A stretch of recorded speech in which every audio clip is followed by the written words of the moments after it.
Henrietta lay limp and pale, a gash on her neck bubbling blood. Albert pulled out his handkerchief and applied it to the wound, but he knew there was nothing to be done, not with how quickly the blood flowed, and how much already pooled about her among the broken tiles. "Mr. Wickham," she whispered. Tears leaked from her eyes, and she plucked at his coat sleeve with nervous, weak fingers. "Fitz! Did I say Fitz?" Mr. Darcy appeared, a squalling Fitz in his arms, a bloodied handkerchief swaddling one grubby hand. "He is here, Henrietta. See, he is well. You saved him. You have my gratitude." She smiled, her hands stilling, and her eyes drifting closed. Albert exchanged a look with Mr. Darcy. He could read in the other man's face that he, too, knew there was no saving the girl. She let out a long sigh. Albert dropped his gaze, tears in his eyes.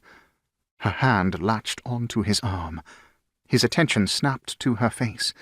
He thought her already dead. Wide, panicked eyes looked from him to Mr. Darcy and back. "Take care of George, please." Her hand fell away, sliding to lie beside her among the rubble of tile. Albert reached out and closed her eyes, for they now stared sightlessly at the blue sky. Footfalls sounded in the stillness, the ladies approaching. "Albert?" Clara's tearful voice asked. As one, he and Mr. Darcy stood, coming shoulder to shoulder to shield their wives from the sight of Henrietta's still form.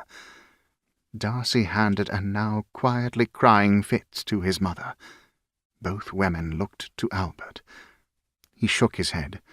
"She's gone." "Oh!" Clara gasped, choking back tears. She hugged George to her.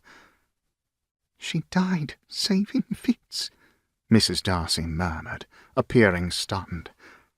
"She did." Mr. Darcy's face was grave. "All the more reason for me to take the utmost care of my godson."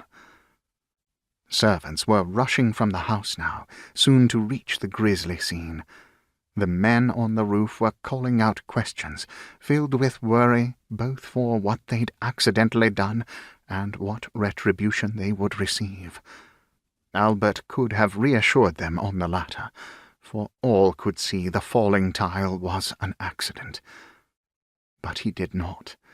He simply stood with Clara, Mr. Darcy, Mrs. Darcy, and the two boys in a silent gathering of grief.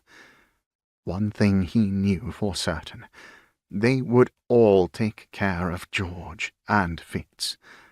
They would ensure that only good ever happened to the two boys, out of love for each other, their sons, and for George's real mother.